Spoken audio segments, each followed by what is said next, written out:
Hello, good evening, and welcome to our broadcast here on NSG News. My name is Kofi Asante Mensah. Today is Friday, the 6th day of February 2026. And we begin with the African proverb for today. The goat owned by the community is tied in the open. I say it again. The goat owned by the community is tied in the open. A special welcome to all of you, wherever you are watching us from. We are happy you've joined us for today's Pulse of the Week, where we gauge the mood of the nation from Sunday to Friday and tell you of the major stories and share with you some great details. I have all the stories over here for you. Just after this breather, we begin with the headlines.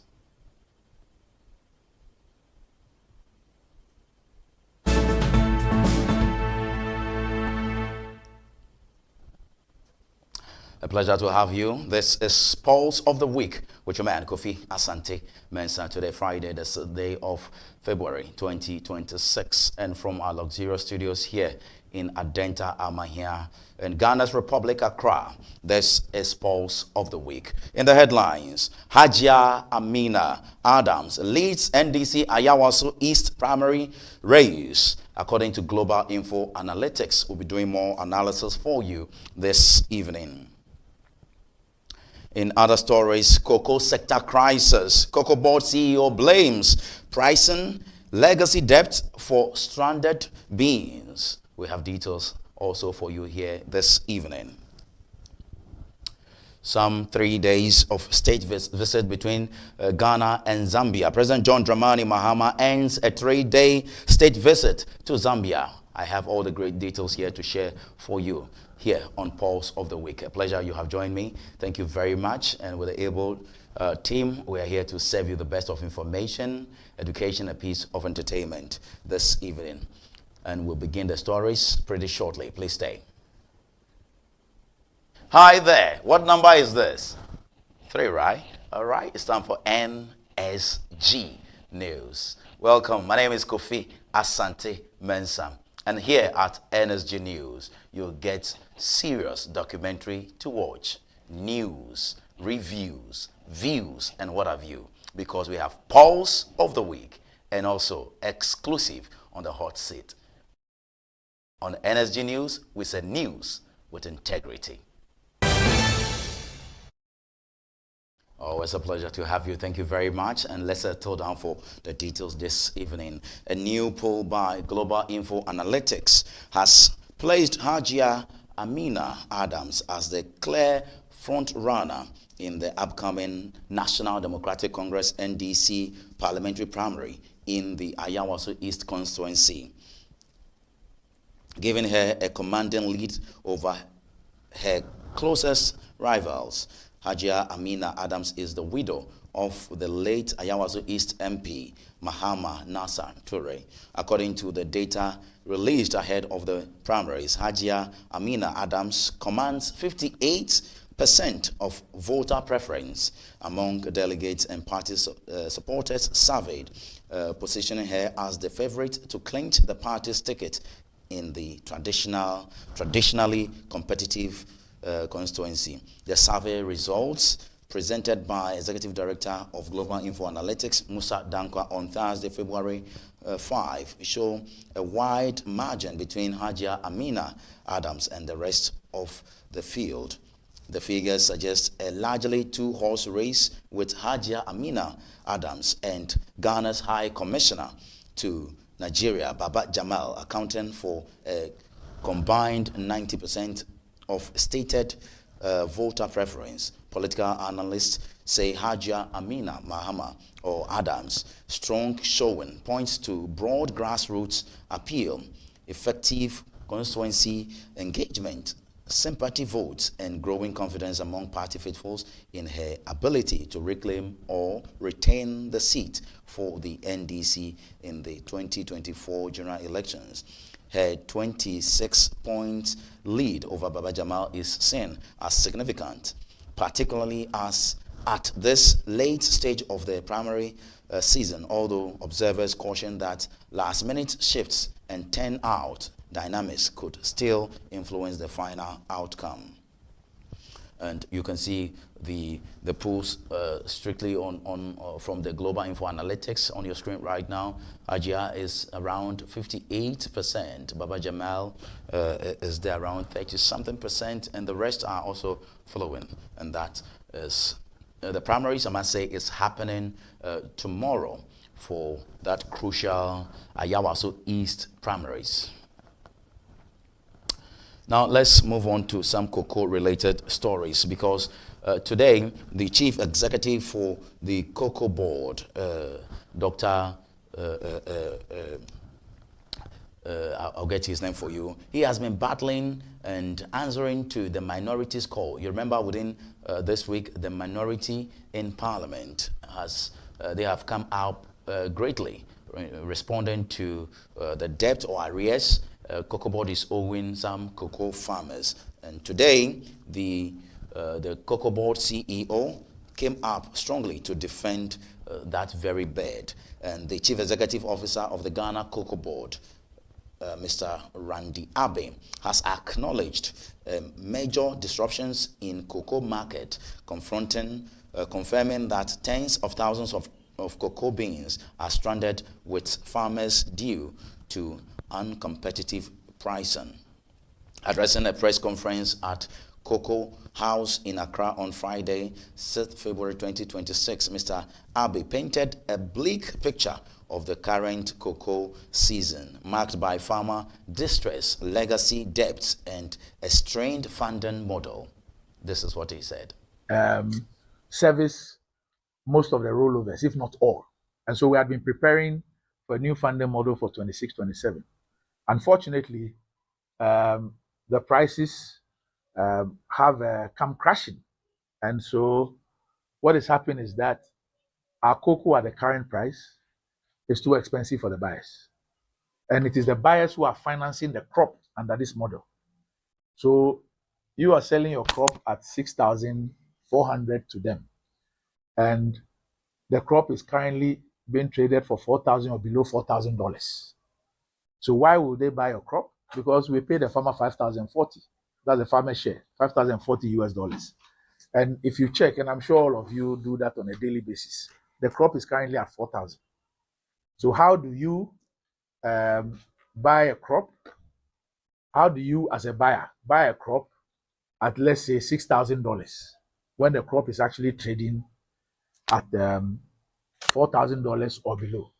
So the situation we have is that you have the buyers now moving to other markets where the prices are competitive.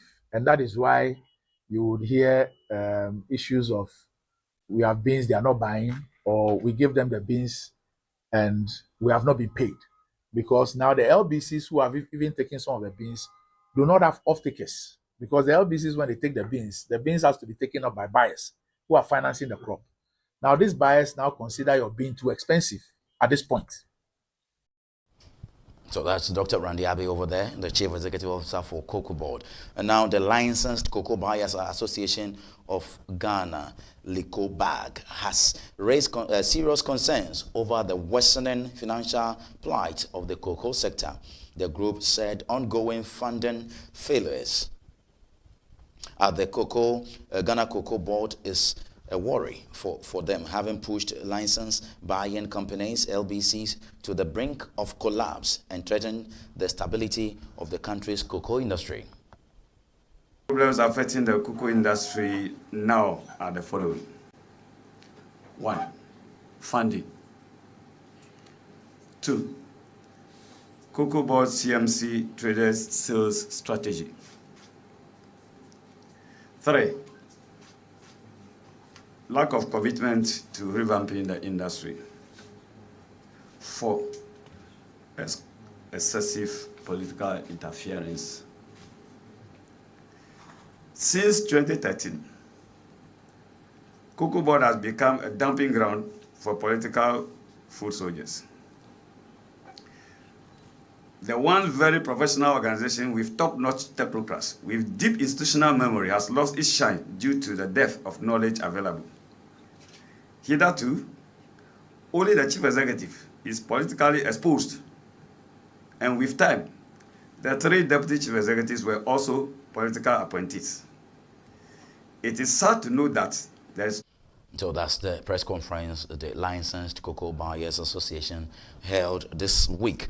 This is Pulse of the Week. This is Kofi Asante bringing you a wrap of what's happened in Ghana by way of major news bulletin. And we move on still in the cocoa sector because the ranking member on Parliament Food, Agriculture and Cocoa Affairs Committee, Isaac Yao Opoku, has called on the government and Ghana Cocoa Board to immediately pay cocoa farmers for beans sold since November 2025, warning that the delays are plunging farmers and the cocoa industry into crisis. NDC preached pre-election time to promote indigenous business and investments. They have rather reset to kill indigenous companies, businesses, and enterprises in the cocoa industry. We call on government and cocoa board to pay our cocoa farmers immediately for all cocoa beans sold and to be sold to save the cocoa industry from slipping back to days of despondency and loss of interest. We demand an apology from government and cocoa board for this gross dereliction of duty. Cocoa board must reimburse the LBCs of all outstanding repayments of cocoa purchased and delivered, and must also ensure the prompt repayment of subsequent deliveries and CTORs to avoid the recurrence of this despicable situation in the future. All right, so that's the press conference by the minority in Parliament, and we move on from cocoa to the courts right now, because this week you could see a lot of reactions on social media relating to Nana Agraada's reduction in sentence from 15 years to some 12 months. And this is the story. The Amasaman High Court has reduced the prison sentence of controversial evangelist Patricia Esiedua Esiama, aka Nana Agraada, from 15 years to 1 year after ruling that the original punishment was excessive. In its decision, the court upheld her conviction but exercised its discretionary powers to review the sentence. And this is Nana Agraada's lawyer. Last year, July, and Mama Pat, court, Accra Circuit Court. One for charges being and or the 15-year detail imprisonment at Thomas. As I'm never and no it appeal. The appeal no upon your back. And the judge and say, Mamma, for boy, you was circuit court or not there. What you do? Lemono, associated the tone of 15 years not there. That also it's were trapped 14 years ago. And they know Mamma come for just 1 year. And as I find them, the sum of a penalty unit of 200 penalty units. Not just a 200 penalty, no, okay, my best. I 12 cities. Units there, 12 cities.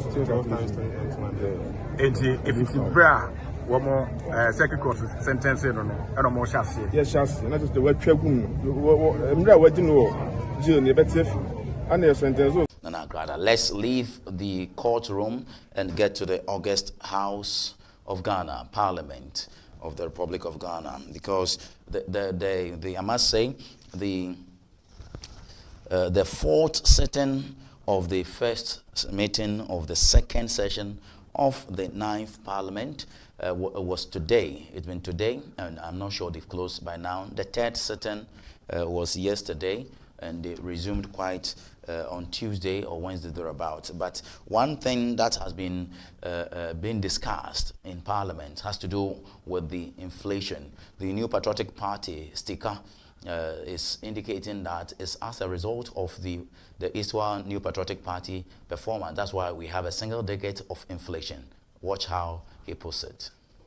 I'm surprised that my brother Adongo and my chairman, he's talking about interest rate, inflation, and other things. Today, Mr. Speaker, I want us to invite any professor to come. We are tired of this propaganda. What has the NDC done for the past 12 years? 12 months. 12 months, sorry. What have you done? It is in this house, Mr. Speaker, it is in this house that my own brother, Dr. Atuforsin, came and read their own budget. And they stated all the primary macro indicators in this house. GDP was growing 5.6% before he took over.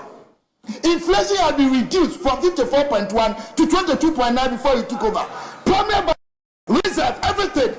We are running a defensive sector economy. Yeah. If you don't understand what is called a defensive economic market sector, I'm explaining to you today. The systematic risk index of our market is far less than that. So there's a lag period. Ghanaians are enjoying what MPP government did. Yeah. Stop lying to them. Yeah. Can you calculate any of your contributions as a percentage of our GDP today? Tell us. We are tired of lies and the deception and the propaganda. That's right. I am not blaming you. You've not done anything. You are building your. You are doing rearrangement, calibration, and configuration. We agree, but you haven't done anything. That's right. NDC government has not done anything yet. That's right. We are yet to feel the impact of anything you are going to do. Stop lying to Ghanaians. Yeah. What have you added to the economy? Tell me. That's Speaker over there defending the legacy of Nana Addo Dankwa Akufo-Addo and the Eastern Administration NPP. And it won't be left over there just like that, because it was a hot debate in Parliament relating to this economy, inflation, the 24-hour economy. This is Abu Jinapo, and I must say Samuel Abu Jinapo, indicating to the Speaker that the only job, as the NDC promised, there will be one job for 3 people. The only job as we speak right now, which has 3 people, is the Speaker's office. Will not affect the suffering unemployed youth. It will not affect the unemployed youth in Bolgatanga, to Keta, to across the length and breadth of our country. It will not. And I do so forcefully. I do so forcefully into the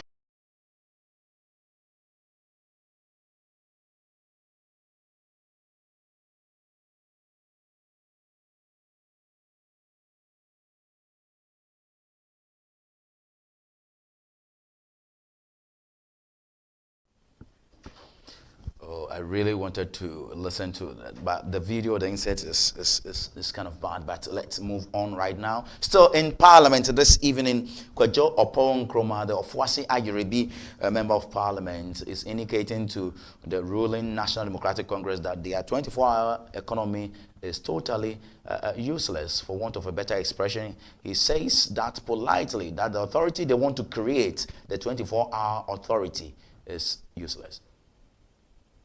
Respectfully, that a 24-hour economy authority is totally unnecessary for the purposes of delivering a 24-hour economy. And we say this with great respect.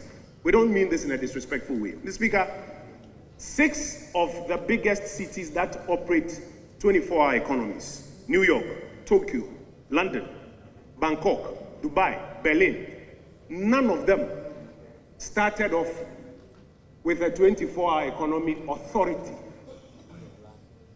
In fact, it's only London that has a commission years after the fact to attempt to support the functioning of a 24-hour economy. What this bill does, contrary to what it advertises to the youth in this country, that the government promised a 24-hour economy and they've brought the law for the 24-hour economy. What this bill actually does is that it sets up a bureaucracy, an authority with a chief executive, an internal auditor, hundreds of staff, board. They're going to ask for a budget and spend. But with the greatest of respect, this authority does not deliver a 24-hour economy in any way. And so, Mr. Speaker, if anybody is under the illusion that what the government has done is to bring a bill that will give life to the 24-hour economy, we would like to serve notice, and notice is hereby served. This bill does not deliver a 24-hour economy. It only sets up an authority, a new bureaucracy, which will not deliver a 24-hour. So that's a lot has been said about indicating that we really don't need the 24-hour. It's unnecessary, and he says it in or humility and politeness. And he says we don't need it. It's unnecessary. Now, let's get to Parliament one more time and analyze it from the point of the majority leader, because Mama Ayariga is indicating to the country why the 24-hour economy needs an authority. The policy to create a 24-hour economy in our country. Mr. Speaker, I think in the arguments of both sides of the House, we can at least agree on a number of things. The first is that our economy needs major transformation. That, I think, there is agreement. We are confronted with the crisis of unemployment, especially among our youth. That, I think, there's also some consensus. And that we must do something radical to give hope to the youth, to give hope to the population, and to enable the private sector to accomplish the hope that has been created. Mr. Speaker, the 24-hour economy and the authority that is being established to implement it is not the vehicle that will create a 24-hour economy. It is a coordinating secretariat that will coordinate the activities of all the other sectors who, when they function and function properly,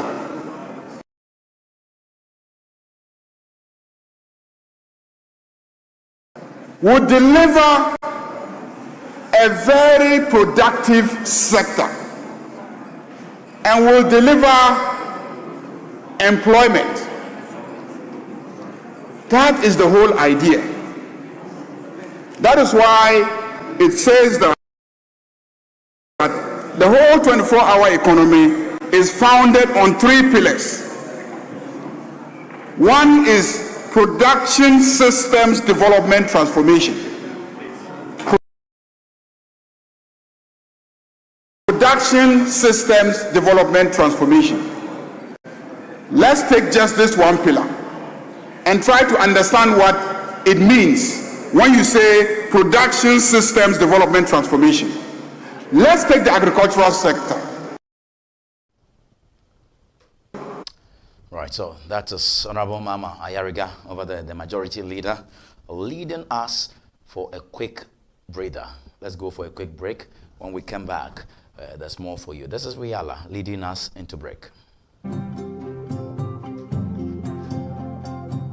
We are going, heaven knows where we are going, but we know we will get there.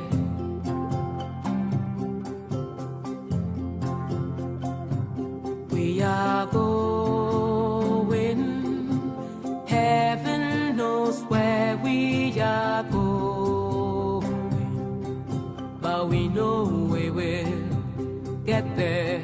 Boom, boom, ti-boom, ti-boom, boom, boom. Boom, boom, ti-boom, ti-boom, boom, boom. We will get there. Heaven knows how we will get there. We know we will get there.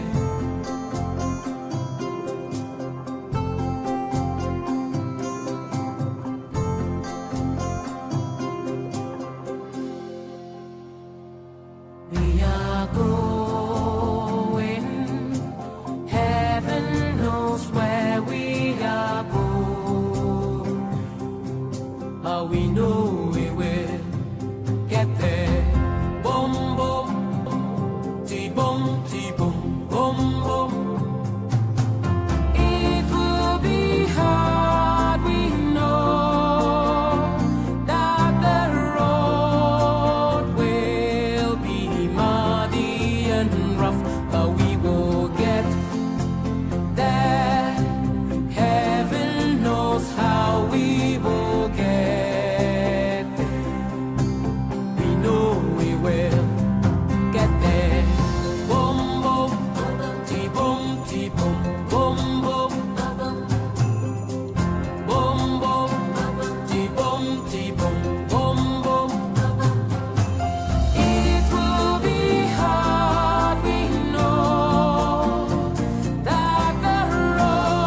but we know we will.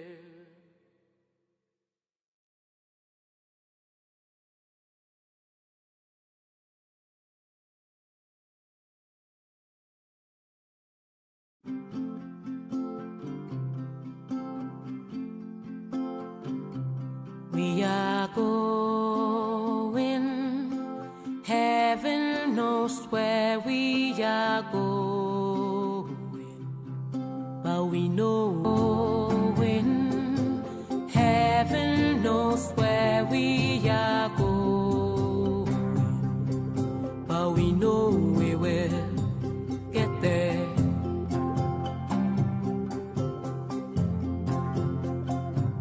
We are going, heaven knows where we are going, but we know we will get there. Boom, boom, ti-boom, ti-boom, boom, boom. Boom, boom, ti-boom, ti-boom, boom, boom. We will get there. Heaven knows how we will get there. We know we will get there.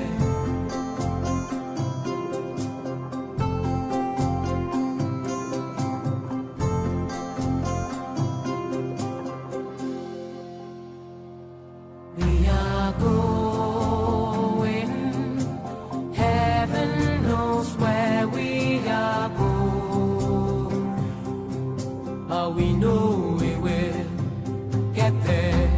Boom, boom, ti-boom, ti-boom, boom, boom. Boom, boom, ti-boom, ti-boom, boom, boom. It will be hard, we know, that the road will be muddy and rough, but we will get there. Heaven knows how we will get there. We know we will get there. Boom, boom, ti-boom, ti-boom, boom, boom. Boom, boom, ti-boom, ti-boom, boom, boom. It will be hard, we know, that the road will be muddy and rough, but we will get there. Heaven knows how we will get there. We know we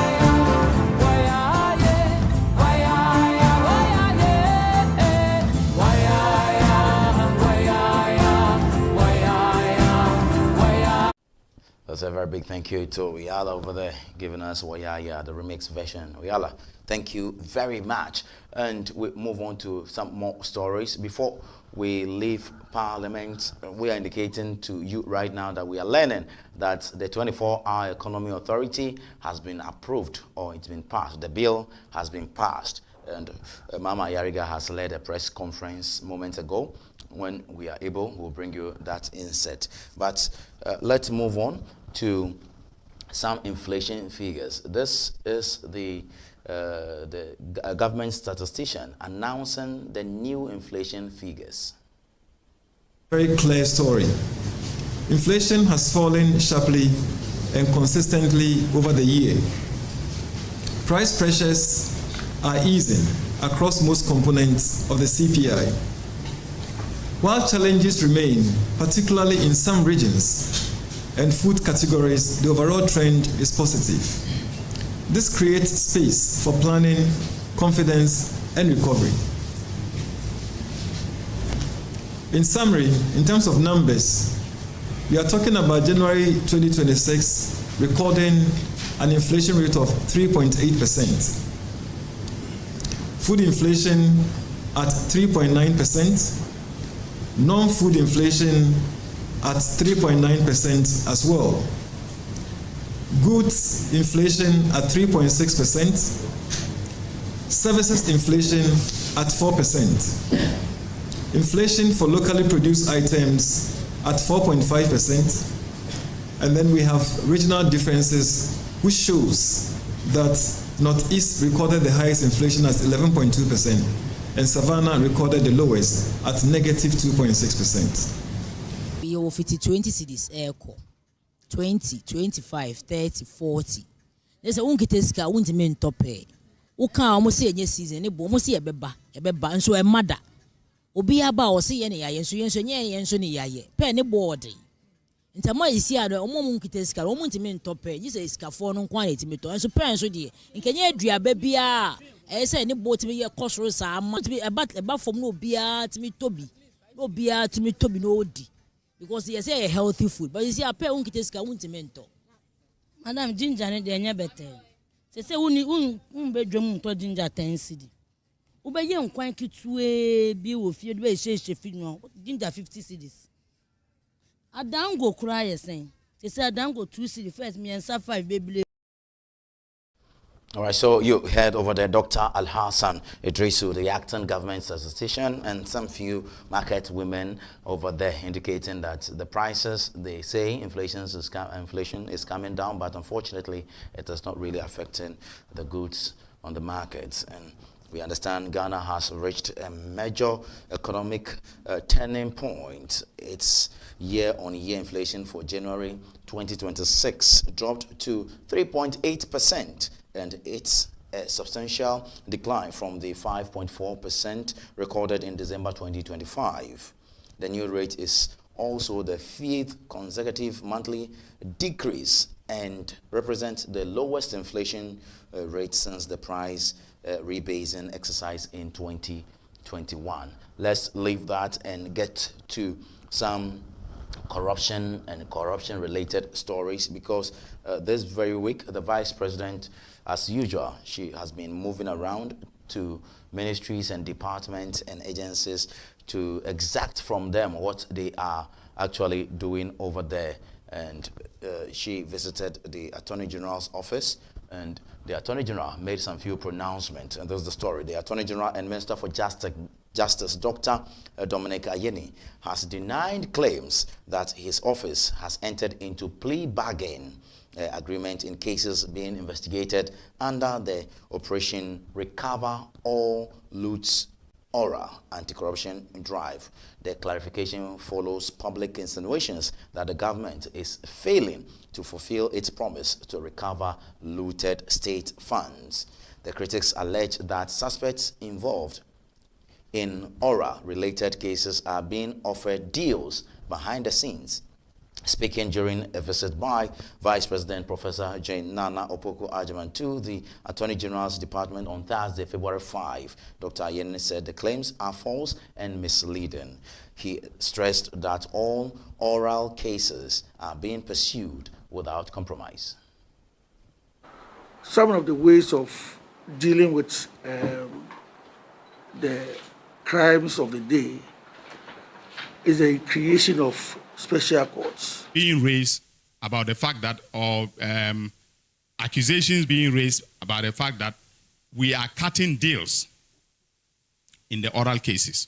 Your Excellency, oral is going very, very well. The prosecutions which are being led by my deputy and the Director of Public Prosecutions are going very, very well.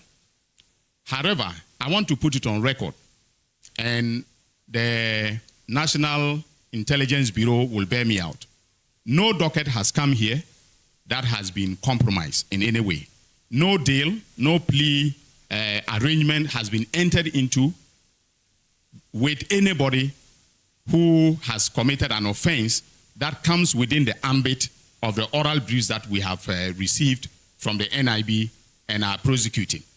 we have 16 dockets under review, and then we will be putting those ones through the process of critical scrutiny, so that when we notice that there are loopholes in the investigations, we'll tell the investigative authorities to bring us more evidence, as we are doing now with the National Service prosecution.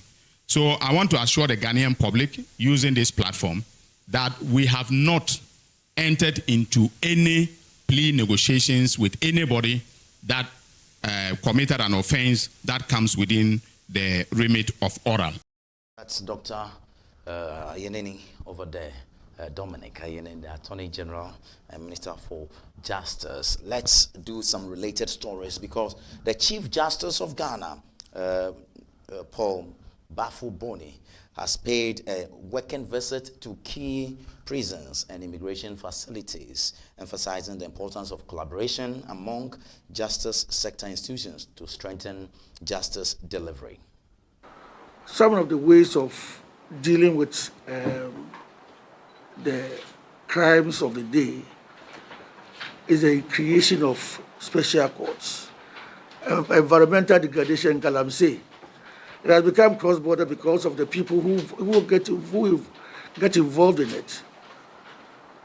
We can't close our eyes to the fact that the Chinese have virtually invaded our Galamsey areas.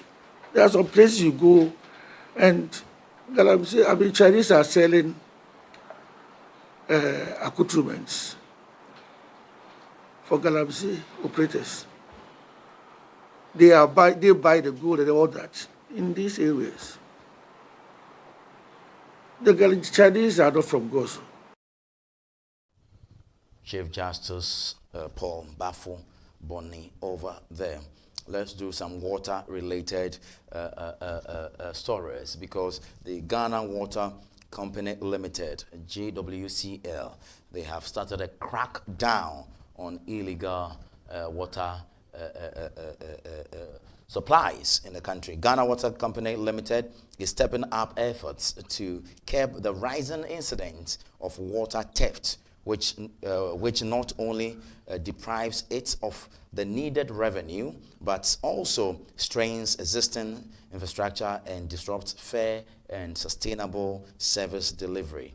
Another worrying incident the GWCL has been saddled with was the stealing of water meters, which was happening nationwide. The managing director for the company, Adam Mutawakilo, told NSG News. Of the non-revenue water relates to technical losses because of the aged pipes and aged transmission and distribution lines, and about 78% is as a result of illegal connections, meter bypassing, billing anomalies, and water theft. The mandate of these revenue enhancement teams is clear. 1, improve revenue collection, reduce our indebtedness, detect and eliminate illegal connection, verify meters and correct billing anomalies. So we work collaboratively with the national security. For each team, we will have a driver, 2 Ghana Water Limited staff, and 2 national security. They are not there to beat you or do anything, to ensure that you comply. So that's Adams Mutawakilo over there, indicating the problems and challenges they are facing at Ghana Water Company Limited. Let's leave water and go to the gold sector, gold board, more because the finance minister delivered a tour to some facilities in the country relating to gold refinery. And this is the story. Ghana has officially started refining gold from the artisanal and small-scale mining ASM sector locally, with the Ghana Gold Board partnering Gold Coast Refinery to process gold into bullion bars within the country. The Minister for Finance and Economic Planning, Dr. Kisel Atoforsen, announced this after touring the Gold Coast Refinery facility in Accra alongside Gold Board Chief Executive Officer Sammy Gyamfi. Our policy to ensure that in the shortest possible time we will not be exporting raw gold outside this country. This refinery today that has the capacity to do 2 tons, and now with an understanding that will begin with 1 ton per week, has employed approximately 162 workers. And they are adding value to our gold, and they are going to operate 24 hours in line with our 24-hour economic policy at the airport, and creating a gold industry. It's adding value to Ghana's gold. For the first time, you will be able to see a gold bar stamped in the name of Ghana Gold. That's the Finance Minister, and this is what the Chief Executive for the Gold Board, Mr. Sammy Gyamfi, has to say. Beautiful thing about what Gold Coast Refinery is doing is that every bar on the face of it bears the logos of the Ghana Gold Board, the Bank of Ghana, and the Ghana Standards Authority. So that is marketing Ghana to the world. Before this, all the gold we export, whether large scale or small scale, goes in raw form, and it ends up in jewelry, shops and other forms of, industries across the world. That is what perhaps is used for the Rolexes people love to buy and watch, buy and wear, all the things we see produced from gold. But we are not able to say that this thing that was made with gold from Ghana. Now with this hallmarking, in addition to the local refining we are doing, Ghana's gold is being given an identity. It is being given a certain brand recognition across the world. When you see any gold from Ghana, you will see our hallmark on it. But does Gold Board have a target that by 3 months or 6 months, this is the amount of gold would have supplied Gold Coast Refinery, and this is what we're expecting? Now we're starting with a weekly supply volume of up to 1 ton. It means that so long as the refinery has the capacity, we will give them up to 1 ton. And if they are able to exceed that capacity, the contract we have provide for us to vary that quantity, because we buy averagely 2.5 tons of gold a week from small scale alone. Large scale is not part. So if they increase their capacity, we have more gold to give them. And that is why we are here working with them to ensure that even the capacity is increased beyond 1 ton to 2 tons and above. And we are also inviting other investors to take advantage of what we have started with Gold Coast Refinery, to also invest in establishing refineries, because once you have the capacity like they do. Sammy Gyamfi over there, and let's leave the Gold Board and do some transport stories, because the Minister of Transport, Joseph Bukari Likpe, has defended the government's decision to rename Kotoka International Airport, saying the move is part of a broader restructuring effort and not driven by politics. Speaking to journalists during a working visit to the State Transport Corporation on Wednesday, February 3, 2026, the minister explained that the proposed change to Accra International Airport is intended to restore the facility to a neutral and geographically grounded name. We will remember that in the period of the Second World War, around 1946, the British Royal Air Force used that place as an Air Force base to carry people to war and other activities. After that period, somewhere in 56, that facility was handed over to the civilian rule. That was the time Sergeant Dr. Kwame Nkrumah was at the helm of affairs. He retooled, he revamped, and redeveloped the Air Force base into a civilian passenger airport. And as at that time, the name was Accra International Airport. And that name is of significance to us. We all here have accepted that Accra is our capital city, marketed, rich culture, and also locational identity. That everybody in this world, especially in the West Africa sub-region, knows that where this struggle for independence had a lot to do from Accra. And so renaming the airport to Accra International Airport is of significant importance to the Ghanaian people and, for that matter, the African personality. Now, the situation is such that we are not doing this with any political thinking. We are doing this to come from a very neutral point of view that Accra is our capital city. It is not anybody's name. If we want to name other monuments or any other national facilities to people, this is the time that we are looking at restructuring them. For the fact that we had a name and it was changed to honor somebody in his role in the 1966 coup, we feel that that history is not what the Ghanaian will want to hear. The fact that it had an original name, and that name was when the first president gave that name to the airport, we should do that, and Kwame Nkrumah himself in his grave will remember, even if the spirit is anywhere and it is coming home, it will get to his original Accra International Airport, no any other name. And so we are not doing this to cause any pain or any harm to any. All right, so that's the transport minister.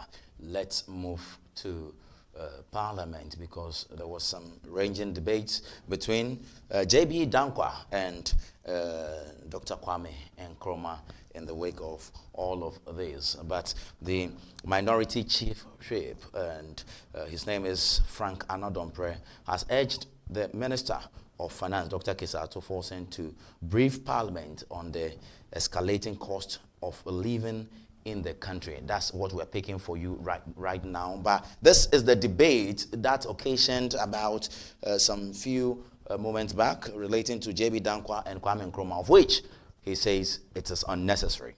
Making commemorative statement in respect of our torchbearers, the respected, the doyen of Ghana politics, Dr. J.B. Dankwa. Speaker, earlier speakers have spoken to various narratives I consider as important, and hence I intend to limit myself to just some few concerns. Speaker, it is clear J.B. Dankwa bridged the gap between the downtrodden, farmers, and our big people in society. Council for Farmers, and the evidence is all over in terms of what he achieved eventually, advocating for the welfare of the farmer. And colleagues have spoken about cocoa farmers. I think it goes beyond cocoa farmers. The start of the advocacy was mainly about the welfare of the Ghanaian farmer. The establishment of Cocoa Board, now Cocoa Board, was just part of the entire achievement and progress he chalked when it comes to advocating for the welfare of farmers. Protection of our lands against our colonial masters, the Aborigines Rights Society, and the likes. The man has distinguished himself. And oftentimes we yield to this tendency of drawing a wedge between J.B. Dankwa and Kwame Nkrumah, which, in my view, is totally unnecessary. Suffice it to say that they have, different views in terms of how the country should be governed. They all achieve significant achievement in their right, and hence, so it's important we stay clear of this tendency of always drawing a comparison. It's totally unnecessary. So that is the minority chief whip over there, and his name is Frank Anna-Domprey. And I'm going for a quick breather. When I come back, the 3 days state visit of John Dramani Mahama and NSG will be taking a good look at beyond the state visit. And there's a flyer on your screen right now. When I return, I'll do that editorial for you and tell you of Ghana's fugu to the world. Because when I Show Some Speed came here, it was Nkuto. You know Nkuto? Shea butter. It was shea butter. Now, it is fugu. Ghana's fugu to the world. When I come back, all the analysis on the economy and the state visits and the bilateral discussions and meetings they've had, I would analyze them for you here in a good editorial. Please wait for me. I'll be right back. Yala taking us for a quick break.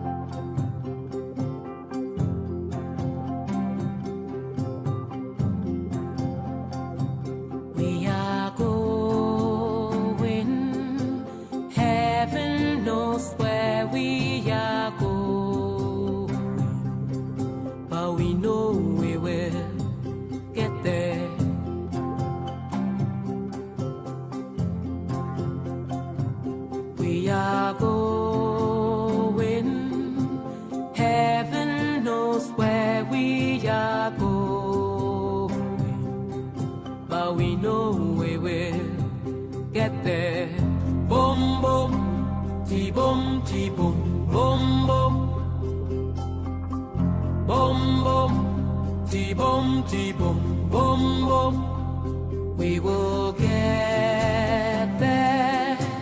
Heaven knows how we will get there. We know we will get there.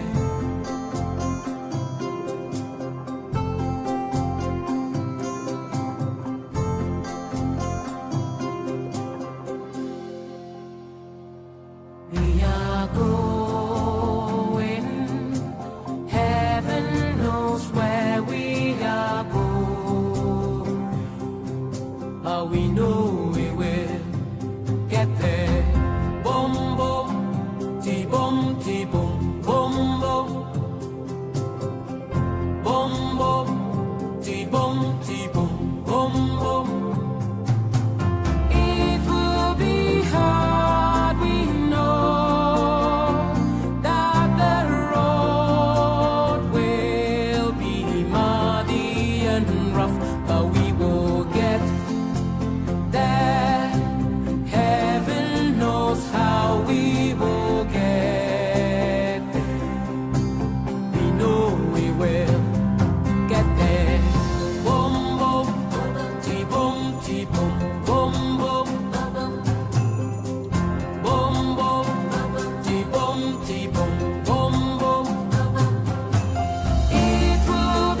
we know where.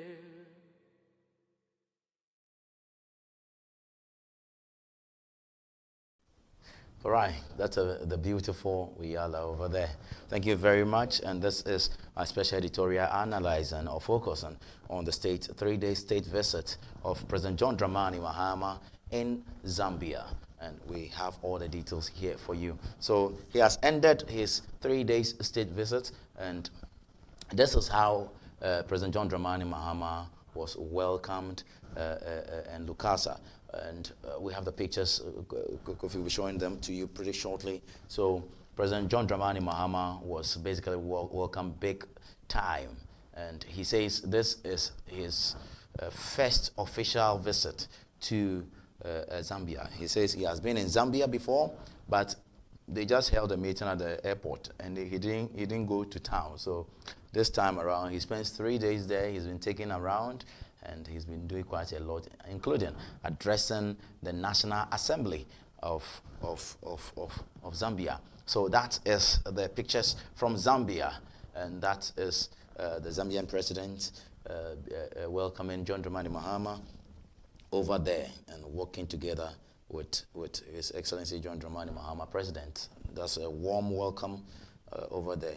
He indicates that when he was being received, he was presented with some carving, and he also presented some fugu. You are aware of the fugu debate on social media. Yes, and that's why we are playing a lot of Uyala today, because all the dancers in that very music and song indicates why our tradition is so much important to us. They were all wearing the fugu, what we call fugu, but officially in English it's called the smock. All right, so we want to take a good look at President John Dramani Mahama's visit, and that is John Mahama inspecting the parade at his arrival, and that's quite official. So get me that great woman over there indicating, yes, why this state visit is so crucial and so important. Watch this. Okay, let me start by saying that Ghana and Zambia have strong relations dating back to the era of Dr.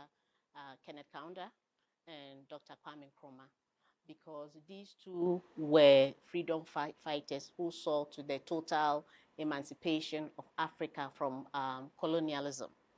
And let me also add by saying that Ghana was the first country to establish diplomatic relations with Zambia following their independence.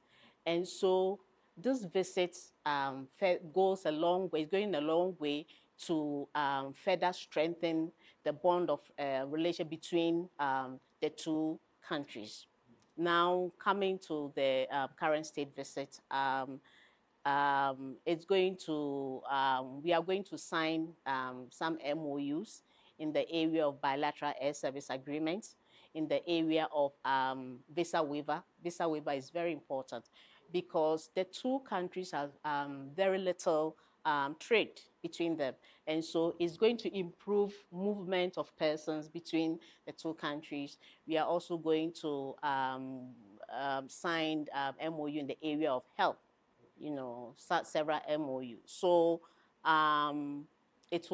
these MOUs will further strengthen the relation between the two countries, because we are going to then move to the implementation phases.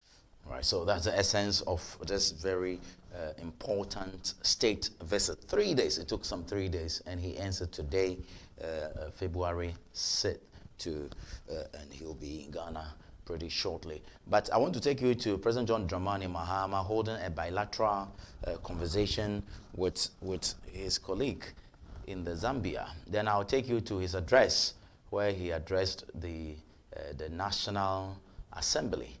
In other words, the parliament. So this is his bilateral engagement with his colleague and some ministers in Zambia. When one element, which is crucial, is his capital, is brought to the continent, to our countries at a much, much higher cost, injecting a higher cost of doing business in our countries. So I was very delighted that the two of us are aligned in those areas. And on a global level, I think there are things that we understand that the changes in the geopolitical situation does affect Africa, does affect our countries, and we need to remain strong to ensure that as countries, as a continent, we can manage those challenges much better and ensure that our economies continue to grow. The issues around, obviously, us working together more, Ghana and Zambia, not just presidents, but businesses, individuals, families, we're already doing it. But I think let's extend that to investment for the mutual benefit of the Ghanaian people and the Zambian people. I will not spend too much time around these issues, but really to say we intend and we're desirous of deepening our cooperation and using that as a building block towards the Africa Free Trade Area. And we're very happy that Ghana is hosting the Secretariat for the Africa Free Trade Area, and Zambia will do everything to support Ghana to succeed in that area. I think the spirit of Pan-Africanism will only mean something to the Ghanaians and Zambians and Africans when leaders, ministers like those seated in this room are able to deliver education for our people, able to deliver job opportunities, especially for our youthful population, and business opportunities. I believe that Mr. President will cover a lot of other things that we agreed or we want this team to pull together in a structured way. Otherwise, Your Excellency, my dear brother, and your team, we're very, very happy to have you here in Zambia, in Lusaka. This is your town, this is your country, and feel free as we complete our formalities. We also want some of you to come back with your families to do some holiday instead of always going to Europe. Come and do your holidays in Zambia, Big Falls, the game, and the same for Zambians to have their holidays in Ghana. I think these are small things that matter a lot. Your Excellency, thank you very much. Thank you.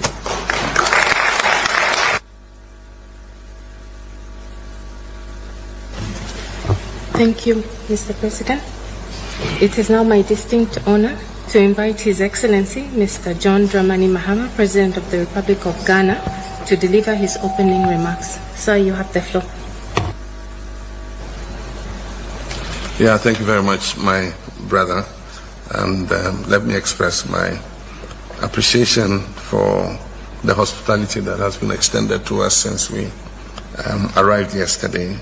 I want to thank you for the warm welcome we received at the airport, the enthusiasm of the people, the dancing, the Ghanaian community were there, and we really felt very welcome and at home. We're happy to be here in the State House to discuss issues of bilateral relations between Ghana and Zambia. As you rightly said, Mr. President, the relations between Ghana and Zambia have been historic, based on the early relations between our two presidents.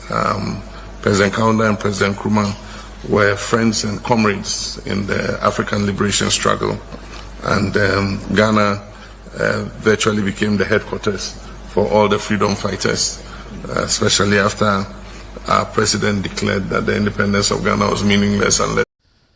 All right, so President John Dramani Mahama over there with his counterpart, the Zambia President Hichilema, in bilateral meeting and talks over there. Before he wrapped up his engagement or 3 days state visit, he indicated that Ghana would be exiting the IMF by April. Initially, I thought it was June, but now I understand it is in April. And let's watch that insert. Decisive reforms, fiscal discipline, and bold policy choices, Ghana has stabilized its economy and restored confidence. Inflation has declined markedly, international reserves have improved, and our credit ratings have been upgraded, signaling renewed global confidence in Ghana's economic management. The Ghana cedi, our currency, has stabilized and investor sentiments have rebounded, as reflected in rising foreign direct investment inflows. We're on track to successfully conclude our IMF program by April 2026, demonstrating our firm commitment to fiscal sustainability, structural reform, and long-term economic transformation. These gains provide a solid foundation for Ghana's development agenda, which is anchored on 5 strategic pillars. 1, industrialization and value addition. 2, export-led growth. 3, modern infrastructure development. 4, strong support for MSMEs, women and youth entrepreneurs. And 5, a predictable, transparent, and investor-friendly business environment. Also, some of the closing remarks over there, and this is President Hakainde Hichilema, and he says he will be ordering some fugu from Ghana. That's quite intriguing. This is President Hichilema. In Zambia and Ghana, and I'm very happy that the foreign minister, you dressed like that. I asked my team to post on various platforms that we're associated with that President of Zambia will be ordering more of that stuff for himself. And you saved my words because you spoke very well about the importance of our culture, our traditions, and you look at the successful countries around the world. Just watch and see inside there. What do you see in the Japanese? What they do is embedded in their culture. What do you see in the Germans? It's embedded in their culture. What do you see in the Chinese? What do you see in the Indians now? The explosion of the Indian economy is anchored in their culture. Within the diversity of the Indian culture, you can see thread. President Hichilema over there. And the 3-day state visit, President John Dramani Mahama has actually been indicating that it's signing of agreement between these 2 states. This very one has been the biggest of all state visits he has made, an agreement he has signed, and he indicates the impact of the Ghana-Zambia, if you like, economic partnership agreement, or the agreement he has signed, and we'll be going into it pretty shortly. The first one has to do with visa-free. You may not even may, you do not need visa to travel from Zambia to Ghana. Neither do you need some visa to travel from Ghana to Zambia. And as it is now, it has been signed. Ghana-Zambia visa-free.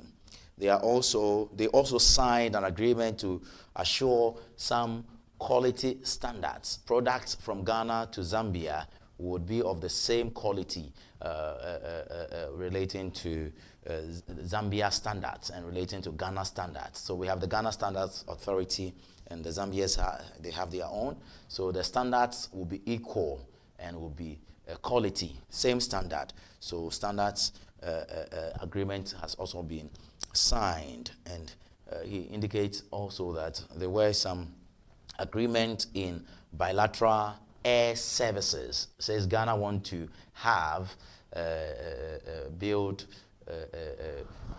air services for itself. We want to have the Ghana Airwaves back, and so they need the assistance of Zambia to be able to do this. So they've signed an agreement relating to air services, and he indicated strongly, I must say, that given the opportunity to address the National Assembly of the people of Zambia is one significant thing and one significant honor. I want to quote his word.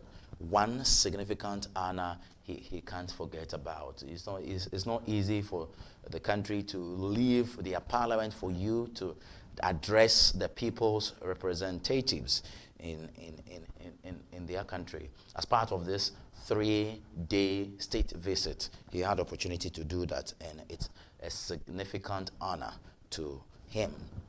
He emphasized also on the Accra reset. There was a reset being signed here in Accra, and it's called the Accra reset, where it was basically agreed that there will be value addition to raw materials, and we will not export raw materials to the world just like that. The African continent or the Africans would add value to our raw materials. And he indicated strongly that he is aiming at banning raw bauxite being sent from Ghana to other countries so that we can add value to it. He also intimated strongly that Africa must manage its own affairs, like Nkrumah indicated on the day of independence. He says the trade among Africans and African countries is currently around 11 and 12%, very poor. And we were basically to some 20 and 25 and even more percentage. And he weaved the Africa Continental Free Trade Area, which is hosted here in Ghana. Its headquarters is here in Ghana. And he indicated that it is of the more reason why we have the Africa Continental Free Trade. But they are also meddled with some challenges which has to do with standardization, to harmonize our various standards. You make sure products from, if you like, Zambia is of equal standard with the product, same product or another product from Nigeria or Ghana or Congo or other countries. And standardization, harmonization is very, very important. He also spoke about the second problem of the Africa Continental Free Trade Area. He spoke about the currency. We are forced to change our local, the kwacha, the cedi, into the naira, into dollars, before we can trade among ourselves. If you remember, we had a time we wanted to spend ECO, ECO, for the West African or the ECOWAS sub-region, but it never came to fusion. So common currency is so important. Our payment system is so important. How do we pay for goods and services traded among ourselves? And it's so important. The third challenge of AfCFTA, since it's being hosted here in Ghana, President John Dramani Mahama spoke about logistical challenges. If you want to bring goods from Zambia to Ghana, do you have a rail or road network that would help you to bring the goods straight from Zambia to Ghana, or from Nigeria to Ghana, from Cote d'Ivoire to Ghana, or from Ghana to Togo, Nigeria, elsewhere, Liberia, and what have you? So we have logistical challenges. The infrastructure is truly poor. He also indicated that his visit to Zambia, they have listed some input or trade inputs that they would share among themselves. Basically, input list for better trade among Ghana and Zambia. So everybody will make its list in the country. Ghana will make its list and know we need this input from Zambia. Zambia will make its list and indicate that these are the things we need from the Republic of Ghana. So input list for better trade among Ghana and Zambia. So that list was prepared over there. He also spoke about reasons why it should be less expensive to trade among Africans. You know, opening border for one another is even difficult. It's difficult to travel from here to, say, Lukasa, Zambia, than to pick a flight or travel to Germany or to, say, Britain or United Kingdom or London or United States. It's so easy to pick up your load or your trade or your luggages and leave Ghana to France than to leave Ghana to Zambia. Why? We are here on the same continent. It should be less expensive to be able to trade among ourselves. He was asked about global shocks. When we talk about global shocks, of course, the coronavirus was a global pandemic, and tsunami could come and rock your economy. And he says he is really ready for such things because it's not a matter of time. You just have to prepare because we need to build a strong African economy or a resilient African economy that can withstand global shocks and pandemics and global economic crisis like that. He indicated that Ghana currently imports improved seeds from Zambia, and he was also given some seeds by President Hichilema to go and plant, and he'll do that gracefully. He says he will be sharing some of the seeds to his farmers on his borders, and he will share some of these seeds with them.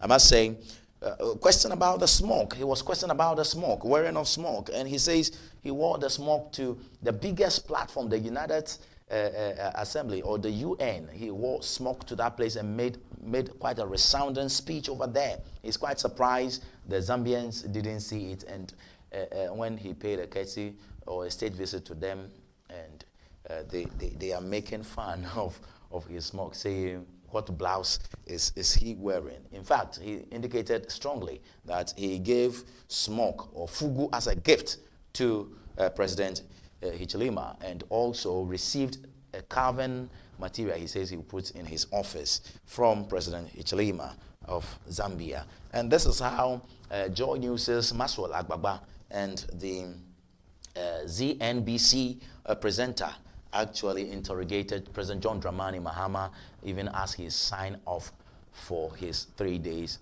state visit. This is specifically on the fugu.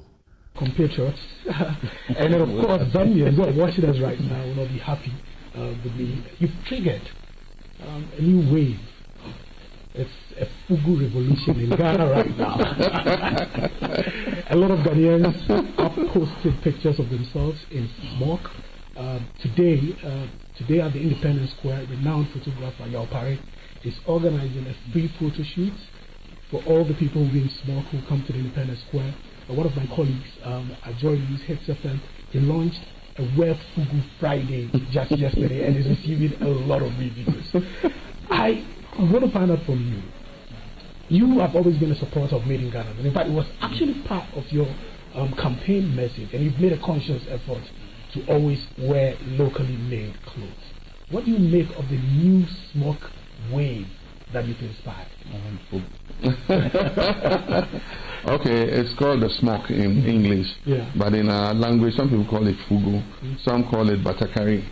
Yeah. Now, this is a traditional dress that is made by a local industry. It's part of our culture, and so in the past, it was worn by kings, royalty, and also warriors. When our warriors were going to war, they wore smokes, and the belief was that the smokes were soaked in some herbs, and then some spiritual thing was done. So when you fire a bullet, it can't penetrate, you know.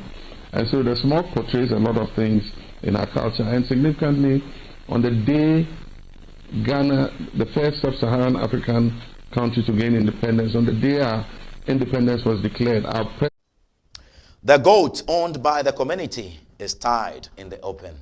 And that is our African proverb. Ending our broadcast for today. My name is Kofi Asante Mensah. This has been the Friday edition of Pulse of the Week here on NSG. Thank you very much. I'll meet you on Wednesday. God bless.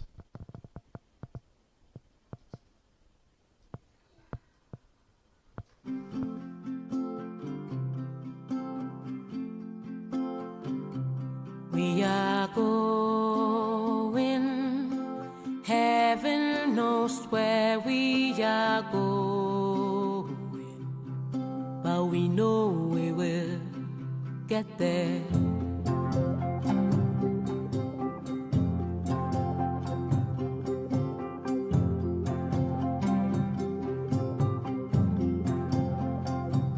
We are going,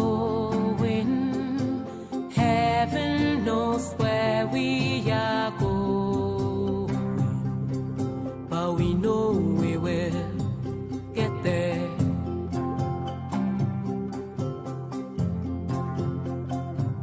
We are going, heaven knows where we are going, but we know we will get there. Boom, boom, ti-boom, ti-boom, boom, boom. Boom, boom, ti-boom, ti-boom, boom, boom. we will get